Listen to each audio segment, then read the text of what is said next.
फिल्मों की हीरोइंस मतलब सिर्फ आइटम नंबर कि आपको रात को उनके कमरे में जाना पड़ेगा उनको गर्म दूध का गिलास लेके। हर दिन लोगों से मुझे फोन करवाए गए कि यहाँ से भाग जा नहीं तो तेरे को जेल में डालेंगे, तेरे को केस में फंसाएंगे। जी हाँ गाइस, यही वो फिल्म इंडस्ट्री एक ऐसा काला सच है जिससे कहीं ना कहीं और कभी ना कभी हर एक्ट्रेस को गुजरना पड़ता है या फेस करना पड़ता है। और इस कड़वी सच्चाई का नाम है कास्टिंग कोच। जी हाँ गाइस, बिल्कुल सही सुना आपने। अब जिन्हें नहीं पता कि आखिर ये किस बला का नाम है, तो हम आपको बता दें कि जब भी कोई एक्टर या एक्ट्रेस मूवी इंडस्ट्री के लाइन में अपने कदम रखने की कोशिश करते हैं, स्पेशली एक्ट्रेसेस, तो ये movie directors and producers in actress को अपनी मूवी या एड में रोल देने के लिए एक शर्त रखते हैं, जो कि होती है इनके लस्ट को सेटिस्फाई करना। जी हाँ, आपने बिल्कुल सही सुना। ये लोग इस तरह की नीच हरकत करते हैं कुछ मासूम लड़कियों को अपनी मूवी या एड में कोई छोटा मोटा रोल देने के लिए। अब यहाँ जो लड़कियां मना कर देती हैं, उन्हें तो ये साइड कर देते हैं, बट कुछ बेचारी लड़कियां इनके इस जाल में फंस जाती हैं, जिसके बाद उनका ये लोग जम के फायदा उठाते हैं और आए दिन उनको सेक्सुअली हरास करते हैं। एंड बेसिकली इस प्रोसेस को हम कास्टिंग कोच कहते हैं। अब इसके बाद कुछ लड़कियां तो इस सेक्सुअल हरासमेंट को सह के मूवीज में कोई रोल पाके शांत बैठ जाती हैं, पर कुछ एक्ट्रेसेस ऐसी भी हैं जो इसका खुल के विरोध करती हैं और मीडिया में से पूरी तरह से एक्सपोज भी करती हैं। तो ऐसी ही कुछ एक्ट्रेसेस के बारे में हम बात करेंगे आज की इस वीडियो में, जिन्होंने इस फिल्म इंडस्ट्री के काले सच को दुनिया के सामने एक्सपोज किया है। तो इसी के साथ चलिए शुरू करते हैं आज की ये अमेजिंग वीडियो, जिसका टाइटल है top actresses who exposed casting coach in Bollywood. तो इस लिस्ट में जो पहला नाम आता है वो है कंगना रनौत का। अब आप इनकी कंट्रोवर्सीज से भरी जिंदगी के बारे में तो जानते ही होंगे, जहां पास्ट में इनकी बहुत सी कंट्रोवर्सीज बहुत से अलग अलग सेलिब्रिटीज के साथ हो चुकी हैं। वहीं एक बार इन्होंने बॉलीवुड में होने वाले कास्टिंग कोच के बारे में भी जम के बोला था, जिसमें इन्होंने एक से बढ़ के एक खुलासे किए थे कि आखिर बॉलीवुड में एक्ट्रेसेस के साथ कैसा बिहेव किया जाता है और किस तरीके से एक्ट्रेसेस को बड़े बड़े हीरोज के सामने बिहेव करना पड़ता है। ये सब चीजें इन्होंने अपने इस इंटरव्यू में एक्सपोज किया था। यहाँ तक कि इन्होंने तो ये भी बताया कि एक्ट्रेसेस को सेट पे हीरोज की वाइफ की तरह बिहेव करना पड़ता है। अगर आप बहुत सक्सेसफुल हीरोइन भी हैं, तब भी अगर आपको फिल्म चाहिए तो आपको खुश करना पड़ेगा, या तो डायरेक्टर को या तो हीरो को। The expectation from a girl is to behave like a wife on the sets, and next film comes, next hero comes. This is the truth of the industry. जैसा हीरो बोले, जो भी उसकी demand हो, इन्हें पूरी करनी पड़ती है। एंड इवन ये हर मूवी के साथ होता है। और जब इनसे ये पूछा गया कि आखिर ये इस चीज के खिलाफ उन लोगों का नाम क्यों नहीं लेती जो लोग ऐसा करते हैं या जो लोग ऐसी एक्टिविटीज में शामिल होते हैं, तो इन्होंने बताया कि जब मैंने पास्ट में ऐसा करने का ट्राई किया था तो इनके ऊपर बहुत से केस फाइल हो गए उन लोगों द्वारा जिनका नाम इन्होंने लिया था, इसलिए अब ये किसी का नाम नहीं ले सकती। सब तो ऐसे नहीं हो सकते, एक जनरलाइजेशन तो नहीं हो सकती। अगर आप इसको मानती है तो आप नाम क्यों नहीं लेती, इनकी कंप्लेंट क्यों नहीं करती? नविका जी, मैंने जिनके नाम लिए थे 6-7 केसेस मुझ पे हुए थे। महा गवर्नमेंट ने 6-7 केसेस मुझ पे डाले हैं। हालांकि हम आपको बता दें कि उन्होंने पास्ट में बहुत से लोगों का नाम भी लिया है, जिनमें से कुछ के साथ तो उनकी बहुत कंट्रोवर्सी भी हुई थी, जैसे कि जया बच्चन और मुकेश भट्ट।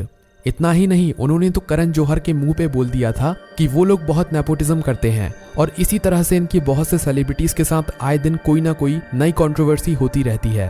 पर फिर भी ये सच बोलने से पीछे नहीं हटती हैं और बड़े बड़े सेलिब्रिटीज को ऐसे ही एक्सपोज करती रहती हैं, और इसी वजह से ये हमारी लिस्ट में नंबर 1 पर हैं। तो इसी के साथ अब हम बढ़ते हैं अपनी इस लिस्ट के दूसरी एक्ट्रेसेस की ओर, जो कि और कोई नहीं बल्कि मल्लिका शेरावत हैं।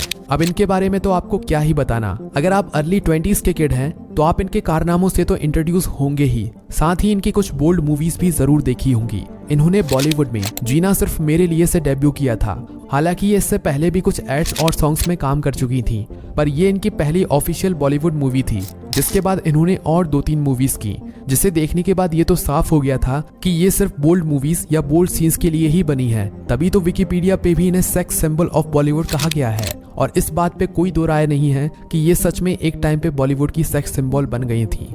अगर आपको याद हो, इनकी एक फिल्म आई थी मर्डर, जिसने सच में उस समय के जवान लड़कों का दिल का मर्डर ही कर डाला था। लोग इस मूवी के बोल्ड सीन्स को लिटरली पेन ड्राइव्स में भरवा भरवा के देखा करते थे, और करें भी क्यों ना, इन्होंने इस मूवी में काम ही ऐसा किया था। जब इन्होंने इतने बोल्ड कैरेक्टर को उसमें पोर्ट्रे किया था बहुत से बोल्ड सीन्स के साथ, पर इस मूवी के बाद उन्हें बहुत हेट एंड बैकलैश मिला। नहीं, लड़कों की तरफ से नहीं, बल्कि फीमेल ऑडियंस की तरफ से, जस्ट बिकॉज उन्होंने बहुत से बोल्ड सीन्स को परफॉर्म किया था अपनी उस मूवी में। और बैकलैश उन्हें फीमेल ऑडियंस की तरफ से भी इसलिए मिला क्योंकि उस समय इस तरह के बोल्ड सीन्स इतने पॉपुलर नहीं थे, या फिर यूं कहो कि इतने कॉमन नहीं थे। जहां इस मूवी से ज्यादा तो बोल्ड सीन्स इंस्टाग्राम पे होते हैं। पर अब आप सोच रहे होंगे कि आखिर उन्होंने कास्टिंग कोच को कहां एक्सपोज किया है, तो रुको जरा, सब्र करो। क्योंकि ये बात तब की है जब वो एक मूवी के शूट के बाद अपने होटल के रूम में आराम कर रही थी, और ये बात है रात के 12 बजे की। तभी उनके दरवाजे पे कोई आता है और उसे खटखटाना शुरू कर देता है। अब तुम सोचोगे कि इसमें क्या बड़ी बात है, किसी को उनसे कोई काम रहा होगा इसलिए वो ऐसा कर रहा होगा। तो आप बिल्कुल गलत हो, बिकॉज मल्लिका के अकॉर्डिंग उनका मकसद कुछ और था। तुम खुद ही सुन लो। उस फिल्म का हीरो रात को 12 बजे मेरे दरवाजे पे नॉक करता था because he wanted to come inside my bed. Some heroes would call me and say कि come and see me at night. तो ये तो थी मल्लिका की स्टोरी, बट आगे मैं जिस एक्ट्रेस के बारे में आपको बताने जा रहा हूँ उसे सुनने के बाद तो आपको ये भी बहुत कम लगेगा, क्योंकि नंबर 3 पे जो एक्ट्रेस हैं वो है विद्या बालन। और ये भी बॉलीवुड की एक काफी नोन पर्सनालिटी हैं जिन्हें आपने कभी ना कभी तो जरूर देखा ही होगा। इन्होंने हाल ही में आई मूवी भूल भुलैया 3 में भी एक काफी इंपॉर्टेंट रोल प्ले किया है। इन्होंने फिल्म इंडस्ट्री में अपना डेब्यू एक सीरियल के थ्रू किया था जो कि कभी रिलीज ही नहीं हो पाया, जिसके बाद भी ये रुकी नहीं और अलग अलग मूवीज में रोल पाने का ट्राई करने लगी, और उन्हें मिले भी। उन्हें बहुत से मूवीज में अलग अलग रोल मिले और वो धीरे धीरे पॉपुलर भी हो गई। पर फिर इनके साथ धीरे धीरे स्ट्रेंज चीजें होना शुरू हो गई। ये बताती हैं कि इन्होंने एक फिल्म के लिए साइन कर रखा था जिसके लिए इन्हें चेन्नई जाना था फॉर द शूट, बट वहां जाने के बाद इनसे बहुत से uncomfortable and intimating scenes shoot करवाए जाने लगे, जिससे ये काफी अनकंफर्टेबल हो गई। और इन्होंने ऐसे सीन्स को शूट करने के लिए मना भी किया, पर डायरेक्टर्स एंड प्रोड्यूसर्स नहीं माने, जिसकी वजह से इन्हें वो मूवी बीच में ही छोड़नी पड़ी। बट आफ्टर दैट उस मूवी के क्रू ने इनके खिलाफ एक लीगल नोटिस भी भेज दिया था। पर एक बार जब इनसे ये पूछा गया कि क्या कभी किसी डायरेक्टर या प्रोड्यूसर ने इन्हें सामने से आके कुछ ऐसा बोला है जो कि सही नहीं हो, तब इन्होंने बताया कि जब ये चेन्नई में थी एक एड शूट के दौरान, तब उनका डायरेक्टर इनके पास आता है और इनसे बातें करना शुरू करता है और कहता है कि हमें यहाँ से कहीं और चलना चाहिए। तब विद्या उन्हें किसी नियरेस्ट कॉफी शॉप में चलने को कहती है, पर वो इन्हें इसके साथ इनके रूम में चलने को कहता है, जिसके बाद विद्या समझ जाती है कि आखिर इसके इरादे क्या हैं और वो उसे अपने रूम में लेके भी जाती है, पर अपने दरवाजे खुले ही रखती है, जिसके कारण ये समझ जाता है कि विद्या क्या चाहती है और वो चुपचाप उस रूम से निकल जाता है। तो ये थी उन कुछ एक्ट्रेसेस की स्टोरीज जिन्होंने कास्टिंग कोच को फेस किया और उसके खिलाफ खुलेआम मीडिया में आके बयान भी दिया।